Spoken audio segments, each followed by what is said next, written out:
Hello and welcome to another edition of Forkful of Noodles. I am Krish Mohan. Refugees.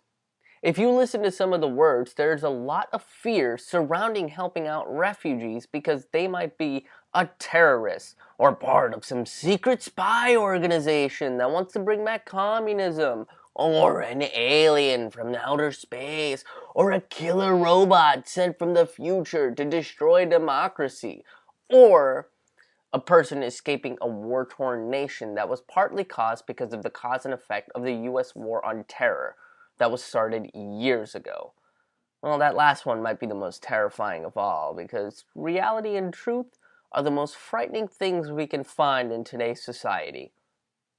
The reason for all this fear is because one of the terrorists of the Paris attacks had a Syrian passport, which would just make him a prick who happened to be in Paris and also Syrian. This is one person, though. One person that chose to do something pretty horrific. This does not mean that all Syrian refugees are terrorists. It could also be a fake passport. You can't put fraud past the person that's ready to blow themselves up along with a couple of hundred other people. It's not like they're going to say, well, I'm ready to take my life and the lives of hundreds of others.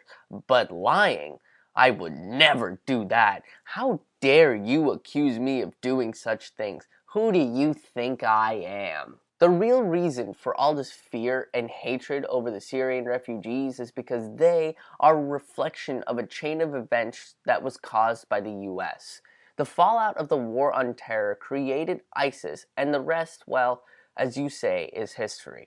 The refugees are like kids that show up at your doorstep 3 years after a one-night stand with Rebecca, and you thought you got away scot-free. But it turns out Rebecca didn't forget, and she tracked you down because you haven't changed your phone number or address in all this time, and you're still having one-night stands because you never learned your lesson, really. If you look at a map of states that are not accepting refugees, they're mostly all in the South, literally making a line across the country in the South. It's like a domino effect of bigotry. There are some governors in the South that are afraid of a small percentage of men that are of warrior age that will be coming into this country. Wait a second, are warriors back now? I wasn't aware that we had warriors in the 21st century. This encouraged the view that these men are going to be dressed in armor with blades, ready to fight with honor, like the warriors of old. If we're going to stereotype all refugees as warrior terrorists, then let's tell them about all the stereotypes of the South and see if they still want to come here. Hey, we're going to put you in Alabama, where you won't understand their accents, they don't know what sleeves are, and there are guns literally everywhere. Also, most of their IQs are equivalent to the number of teeth they have. You cool with that? Is that okay? Is that something that seems like you might want to come here for and stay here forever? Alabama is the home state of NASA. If you are going to continue being bigoted dumbasses, we're going to take our super smart underfunded space program to Kentucky. The terrorist theory also doesn't work because of the process that refugees have to go through to get into this country. They have to apply with the UN, they're screened by 4 different intelligence agencies, including the FBI and the Homeland Security, and then they have to go through a maze under 30 minutes, carry an egg on a spoon in their mouth, and win a 3-legged race against an American. The point is, this is one of the most rigorous procedures to get into this country, so before there are citizens of the United States pointing fingers at them, they should appreciate their insta-citizenship. These refugees wait up to 3 years to get in, and most citizens can't stop complaining when there's a line at the grocery store. Despite the tight vetting process for refugees to come into this country, this is still not enough. The House just passed a bill restricting specifically Syrian and Iraqi refugees based on the Paris attacks. Every world war has started with this. Every world war starts with an attack and a group of people being targeted and imprisoned based on those actions. How many times are we going to do the same thing? We have a problem with marginalizing all refugees and immigrants as people with an agenda to take over this country. There are a lot of people that believe that immigration and refugee relocation is considered as an invasion. The invasion is really that of hate. There's an invasion of fear and anger and hate driven into our minds about these people escaping war, that they're going to tear the nation apart, that they're going to tear the world apart, which is exactly what ISIS wants. We are going to be responsible for watching the world burn because we can't open our arms to the people in need, proving those garbage humans right. There is going to be a time that we're not at the top of our game and America is going to need assistance. And they will show how many states made these folks feel truly unwelcome because they were different, religiously, culturally, ethnically. How half the nation listened to fear-mongering talk about how these children were going to attack us in our sleep and suck the freedoms out of our bones like the refugee succubi they are.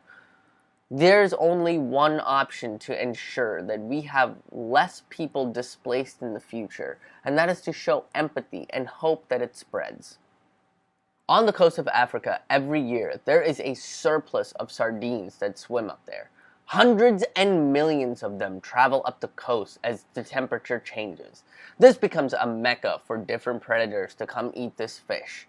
The dolphins track them using sonar, and the gannets are to follow the dolphins. The sharks aren't too far behind, and the rare Brooder's whale comes in at the very end.